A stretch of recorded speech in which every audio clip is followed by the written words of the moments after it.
up, guys? Gucci here with Kilpop. We are over here at the Pole Position Raceway in fabulous Las Vegas, Nevada, and we are joined by Phil Labonte from All That Remains. It's time to race.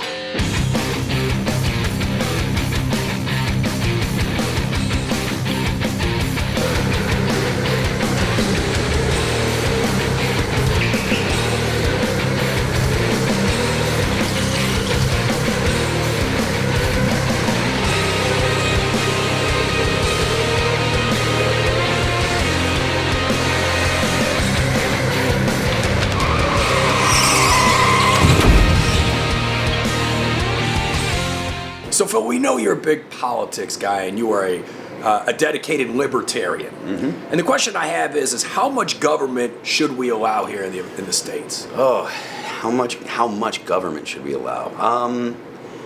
I mean, I think that the smallest amount of government possible is probably the best the best option, because it's impossible for government to know what is best for everybody all the time.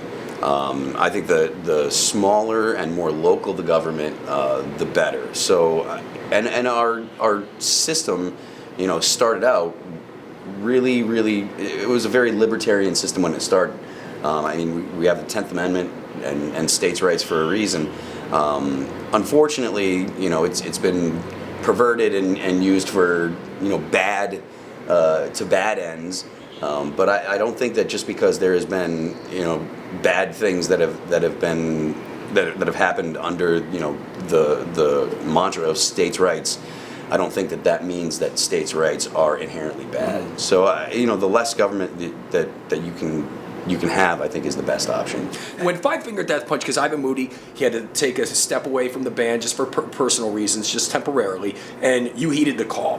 When you got that call, was there a tremendous amount of pressure on you, or did you just go, man, yes, of course, I'll be there? Well, I mean, I definitely did say yes, of course. I mean, I've known the guys in Five Finger, like the first Five Finger Death Punch show ever, All That Remains played. I think we were second of four, and Five Finger was first that we were on a tour. So I've known those guys forever. So when the way that it went is Zoltan texts me, and we have the same management, so we're both with 10th Street. So I'd fallen asleep early, and around 2 o'clock in the morning I woke up and I look at my phone, and I'm like, there's a text message from Zoltan, there's a text message from my manager, there's a phone call from my manager, there's a Twitter direct message from Zoltan, and I'm like, what's going on here? And so I text Zoltan. He's like, hey, can you get on a plane and come to Philly tomorrow? And my response was, send me a set list. So it was just like, of course, I'll do anything I can to help my friends out. And it's not the first time that I've gotten a midnight call saying, hey, can you can you shoot out here and help us out? I filled in for Killswitch in a similar circumstance before, so it wasn't. It was definitely a little nerve-wracking because I had to learn a lot of songs in a day. Right. But it's not something that I haven't done before, so it was cool. And anytime that you can help out friends and make sure that the tour continues, because it's not just the guys in Five Finger, it's Five Finger's crew, it's the guys in Shinedown, it's Shinedown's crew, it's all the crews and the promoters that have been promoting the shows and stuff. So if you can go in and help people out like that, it's a pretty good feeling to be able to do that kind of service for someone. But so All That Remains actually has a new album you're working on. You've been in the studio since September, correct? Actually, we finished it up in September. We have it coming out. I believe it'll be out in April. Okay. I don't have a date yet. Do you have a working title? Do you have anything that you could give us? I don't have anything that I can give you right now, but we do have a title.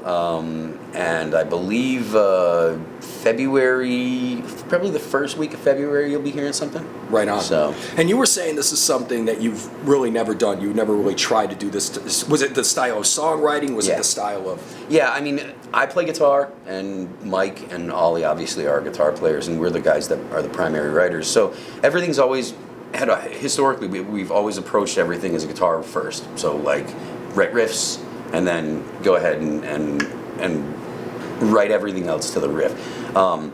This time, what we did was I went out to LA and started coming up with lyrics first, and lyrics and melodies, and then we got to come up with a chord progression, and then we would send that back to the guys and say, okay, here's the chord progression, this is the key it's in, here's the vocal melody, write riffs that fit with this. So this time it was a vocal first, as opposed to a guitar riff first. So it's a totally different approach to the way that we had written songs, and it's definitely very different and cool to write like that. It's our 8th record, so when you've got 7 records where the first thing that inspires a song is a riff, and now we've got a record that the first thing that inspired the song was like a vocal line or lyrics.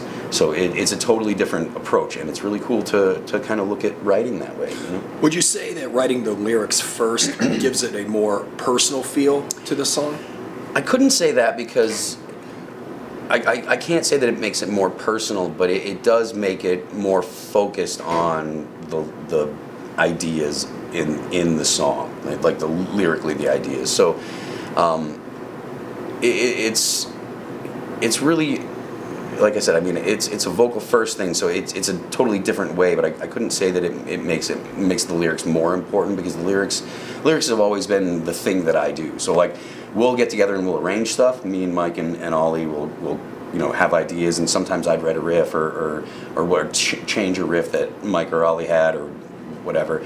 But this time, with the lyrics being the focus, it's definitely, I mean, it's different, but I couldn't say that it's more important, because to me, that's always been kind of the thing that I focus on. Maybe if you ask Ollie or Mike, it might be a different answer, but. Right on.